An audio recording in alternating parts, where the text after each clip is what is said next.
ಇಲ್ಲಿ ಕೇತು ದೋಷ ಅಂತಕ್ಕಂಥದ್ದು ಪ್ರತಿಯೊಬ್ಬ ಮನುಷ್ಯನಿಗೂ ಬಂದಿರುತ್ತೆ, ಯಾವುದಾದ್ರೂ ಒಂದು ಸಮಯದಲ್ಲಿ, ಯಾವುದಾದ್ರೂ ಒಂದು ಕ್ಷಣದಲ್ಲಿ. ಯಾರಿಗಾದರೂ ವಿಚಾರಪೂರ್ವಕವಾಗಿದ್ದರೂ ವರ್ಷಾನ್ಗಟ್ಲೆ, ಕೆಲವರಿಗೆ ಗೊತ್ತಿದ್ದು ಗೌಪ್ಯವಾಗಿ ಹೊರಟೋಗ್ತಾ ಇರುತ್ತೆ. ಹೀಗೆ ಪ್ರತಿಯೊಬ್ಬರಿಗೂ ಆ ಕೇತು ಬಂದಾಗ ಕಳ್ಳತನ ಆಗ್ತಾ ಇರುತ್ತೆ.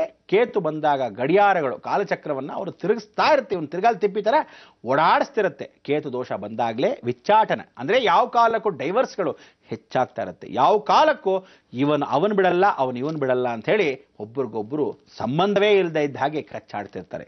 ಇಲ್ಲದೇ ಇದ್ರೆ ಯಾವ ಕಾಲಕ್ಕೂ ಅವನ ಶತ್ರು, ಇವನ ಶತ್ರು ಅಂತ ಹೇಳಿ ಕಳ್ಳತನಗಳು ಹೆಚ್ಚಾಗಿ ಮಾಡ್ತಕ್ಕಂಥ ವಿಚಾರ. ಯಾವ ಕಾಲಕ್ಕೂ ಕೇತು ದೋಷವಾಗಿದ್ರೆ ಮಾತುಗಳು ಬರದೇ ಇರತಕ್ಕಂಥದ್ದು, ಮಂದ ಮಾತು ಮಾಡ್ತಕ್ಕಂಥದ್ದು. ಕೇತು ಹೆಚ್ಚಾದ ಪಕ್ಷದಲ್ಲಿ ಪರಿಪೂರ್ಣವಾಗಿ ಅನುಗ್ರಹ ಸಿಗದೇ ಇರತಕ್ಕಂಥದ್ದು. ಕೇತು ಇದ್ದಾಗ ಹಲ್ಲು ನೋವುಗಳು, ಕೇತು ಇದ್ದಾಗ ಮೂಳೆಗಳ ನೋವುಗಳು, ಕೇತು ಇದ್ದಾಗ ಕಣ್ಣಿನ ಕಾಂತಿಗಳು ಹೊರಟೋಗೋದು, ಸೂರ್ಯನಿಂದ ಪರಿಪೂರ್ಣವಾಗಿ ಪರೆಯನ್ನ ಬರೆಸ್ತಕ್ಕಂಥವನು ಕೇತು ಮುಖಾಂತರವೇ.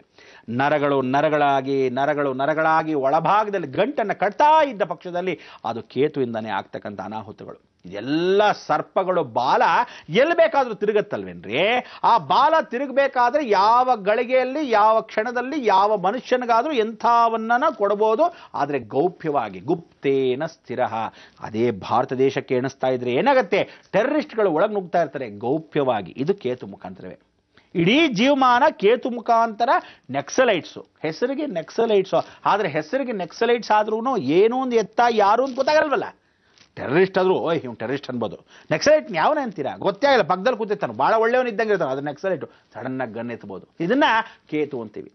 ಯಾವ ಕಾಲಕ್ಕೂ ಶಸ್ತ್ರಗಳನ್ನ ಇಟ್ಕೊಳ್ಳೋದೇ ಕೇತುಗಳು. ಗನ್ನುಗಳನ್ನ, ಬುಲೆಟ್ಗಳನ್ನ, ಒಳಭಾಗದಲ್ಲಿ ಮದ್ದುಗುಂಡುಗಳನ್ನ ತಯಾರಿಕೆ ಮಾಡತಕ್ಕಂಥದ್ದೆಲ್ಲ ಕೇತು. ಮಿಶ್ರಣವಾಗಿರ್ತಕ್ಕಂಥದ್ದೇನೋ ಕೇತು. ಅದಕ್ಕೆ ಕೇತುಗೇನೋ ಮಿಶ್ರಣ ಬಣ್ಣ, ಮಿಕ್ಸ್ಡ್ ಡ್ರೆಸ್, ಮಿಕ್ಸ್ಡ್ ಕಲರ್ಸ್, ಎಲ್ಲವೂ ಮಿಕ್ಸ್ಡ್ ಆಗಿರತಕ್ಕಂಥದ್ದು ಕೇತು.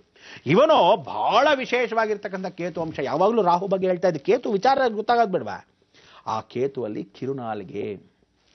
ಒಂದು ಸಲ ಗಂಟ್ಲು ಬಿದ್ದೋಯ್ತು ಅಂದರೆ ನೀವೆಲ್ಲೋ ಒಂದು ಸಲ ಏನು ಮಾಡ್ತೀರಾ, ಕೇತುವಾಗಿ ವಿಚಾರಪೂರ್ವಕವಾಗಿ ಉಗಿಯೋ ಅಭ್ಯಾಸ ಭಾಳ ಜನ ಇಟ್ಕೊಂಡಿರ್ತೀರ. ಈ ಉಗಿಯೋ ಅಭ್ಯಾಸ ಒಂದು ಸಲ ಉಗಿದಾಗ ಎಲ್ಲೋ ಬಾತ್ರೂಮಲ್ಲಿ ಉಗ್ದಿರ್ತೀರ, ಒಂದು ಸಲ ಸುಮ್ಮನೆ ಉಗಿತಿರ್ತೀರ, ನಿಮಗೆ ಅರ್ಥವೇ ಆಗಲ್ಲ.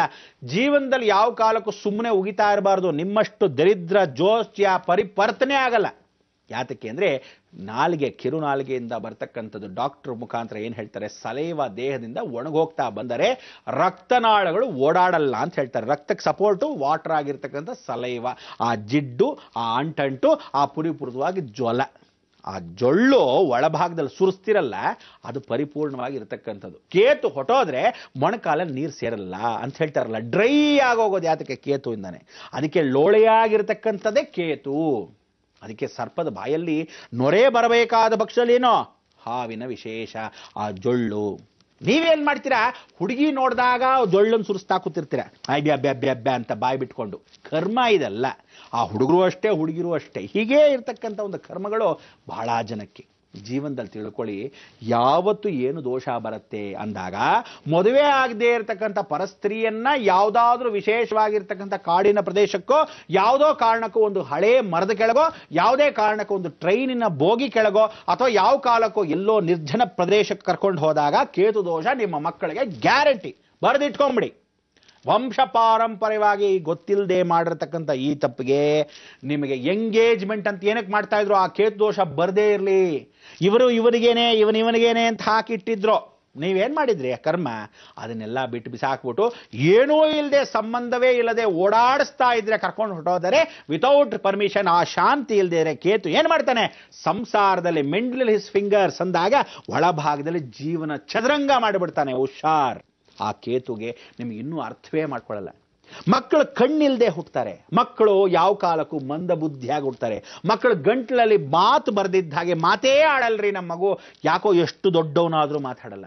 ಕೇತು ದೋಷವಿದ್ದರೆ 24 ಗಂಟೆ ಉಚ್ಚೆ ಹೋಯ್ತಾನೆ ಇರುತ್ತೆ ಮಗು. ದೊಡ್ಡವನಾದ ಮೇಲೆ ಹೋಯ್ತಾ ಇರ್ತಾನೆ, 14 ವಯಸ್ಸಾದ ಮೇಲೆ ಹೋಯ್ತಾ ಇರ್ತಾನೆ. ಸದ್ಯ ಪುಣ್ಯಕ್ಕೆ 21ವರೆಗೂ ಹೋಯ್ತಾ ಹೆಂಡತಿ ತೇಲ್ತಾ ಇರ್ತಾಳೆ. ಆದ್ರಿಂದ ಕಷ್ಟ ಆಗತ್ತೆ. ಜೀವನ ಅನ್ನೋದು ಎಷ್ಟೋ ಜನಕ್ಕೆ ಗೊತ್ತಿಲ್ಲ. ಬಹಳ ಜನ ಇದನ್ನು ಹೇಳ್ಕೊಳ್ಳಕ್ಕೆ ಹೊರಭಾಗದಲ್ಲಿ ಹೇಳ್ಕೊಳ್ಳಲ್ಲ. ಆದರೆ ಇಷ್ಟು ದೊಡ್ಡ ಹುಡುಗ ಉಚ್ಚೆ ಹೋಯ್ತಾನ, ಇಷ್ಟು ದೊಡ್ಡ ಹುಡುಗಿ ಉಚ್ಚೆ ಹೋಯ್ತಾಳ ಅಂದ್ರೆ ಅರ್ಥ ಏನು ಅಂದ್ರೆ ಕೇತು ನರದೌರ್ಬಲ್ಯ. ಆ ನರದೌರ್ಬಲ್ಯಲ್ಲಿ ಆಗತಕ್ಕಂಥ ಅನಾಹುತಗಳು ಸಾಕ್ಷಾತ್ ಏನಕ್ಕೆ ಅಂದ್ರೆ ಕೇತು ಮುಖಾಂತರ.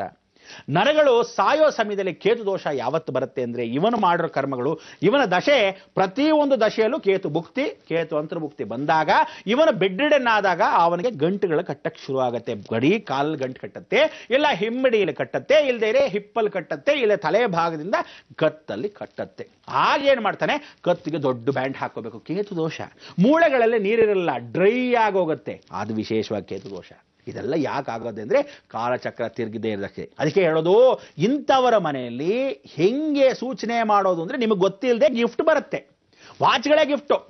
ಎಲ್ಲಿ ಹೋಗಿ ಒಂದು ಗಡಿಯಾರ ಗಿಫ್ಟು, ಎಲ್ಲಿ ಹೋಗಿ ಆ ಗಡಿಯಾರ ಚಿಕ್ಕದಾಗ ಅಲಾರ್ಮ್ ಆದ್ರೂ ಸರಿ, ಒಂದು ವಾಚ್ ಆದ್ರೂ ಸರಿ, ಮೇಲ್ ಗಡಿಯಾರ ತೂಕ್ ಗಡಿಯಾರ ಆದ್ರೂ ಸರಿ. ವಿಶೇಷವಾಗಿ ಗಡಿಯಾರ ಕೊಟ್ಬಿಟ್ರು ನಮ್ಮ ಫ್ರೆಂಡು. ನೀವು ಅನ್ಕೊಳ್ಳೋದು ಕೇತು ದೋಷ ಇರೋದ್ರಿಂದ ಗಡಿಯಾರ ಸೇರಿಸ್ಕೊಂತ ಇರ್ತಾನೆ ಮನೇಲಿ. ನೀವೇನ್ ಮಾಡ್ತೀರಾ, ಆ ಗಡಿಯಾರ ಸೇರಿಸ್ಕೊಂಡು ಎಲ್ಲಿ ಹಾಕ್ಬೇಕು ಗೊತ್ತಿಲ್ಲ, ಇಲ್ಲೊಂದು ಗಡಿಯಾರ, ಅಲ್ಲೊಂದು ಗಡಿಯಾರ, ಅಲ್ಲೊಂದು ಗಡಿಯಾರ, ಮತ್ತೊಂದು ಗಡಿಯಾರ, ಎಲ್ಲಾ ಕಡೆ ಗಡಿಯಾರ ಹಾಕೊಂಡಿದ್ರೆ ಆ ಗಡಿಯಾರಗಳೆಲ್ಲ ತೆಗೆದಿಟ್ಟಾರೆ ಬಂದೆ.